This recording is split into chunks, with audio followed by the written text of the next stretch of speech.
Görürsünüz, əziz izləyicilərimiz, budur Qarabağ qazisi. Və hal-hazırda evində, yəni o, mən bilmirəm, nə söz tapım.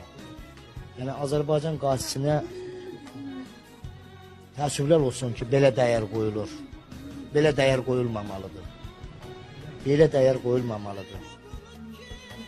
Bir axtaran, bir qapısını açan, yəni nə olub ki, bu vətən üçün canından keçiblər. Bunlar bizlərdən ötəri canından keçiblər. Övladlarımızdan ötəri canlılardan keçiblər. Hal-hazırda mən bir daha bu çəkilişdə sizə göstərmək istəyirəm ki, yəni vəziyyət heç yaxşı deyil. Çünki bu gənc ailələrin günahı nədir? Niyə ki bir insan bir qapını açmalar? Niyə ki bir onlara dəstək olmadılar bu günə qədər? Obso taxtadır. Mən uşaqlarıma deyə bilməyəcəm, sizin atanız şəhid oldu. Çünki mənim yoldaşıma qazilik adı verilməyib. Mən dillə yüz deyim ki, qəhrəmandır. Mən dillə yüz deyim ki, sizin atanız şəhid oldu. Mən yüz deyim ki, sizin atanız igiddir. Hara gedirəm, məndən sənəd istəyirlər ki, sənədini göstər. Xahiş edirəm sizdən. Mehriban xanım, sizdən xahiş edirəm.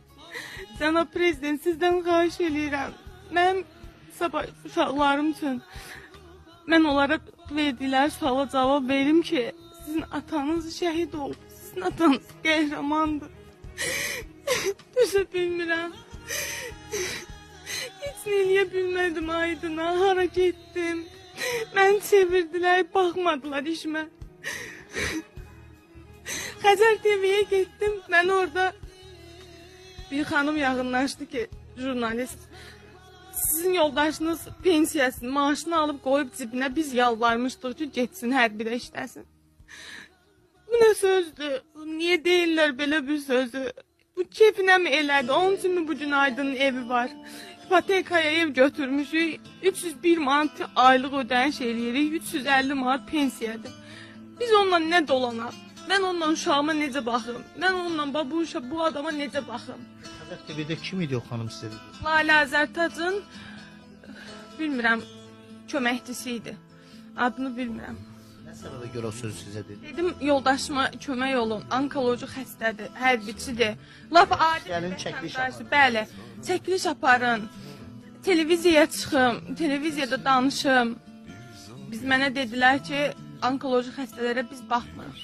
Dedim, onkoloji xəstə evində yıxılıb olmayıb. Maşınla avariya olub, vurmayıb bu başını. Bu hərbidə olub, xidmət zamanı olub. Mənə onda dedi ki, xanım deyir, çox üzr istəyirəm. Mən deyir, yalvarmışdım ki, getsin hərbidə işləsin. Maaşını alıb, qoyub cibinə deyir, işi üçün işləyib, pulu üçün işləyib. Onun üçün mən bugün hipotekaya pul ödəyirəm. Əgər Aydın'ın pulu var idisə, mən ki, villa alaydım da, nağd alaydım da pulunu verib. Hərbiyə işləyə, yəni bu evi götürmüşdü. Bəli, hərbidə işləyirdi. Ayda nə qədər ödürsünüz?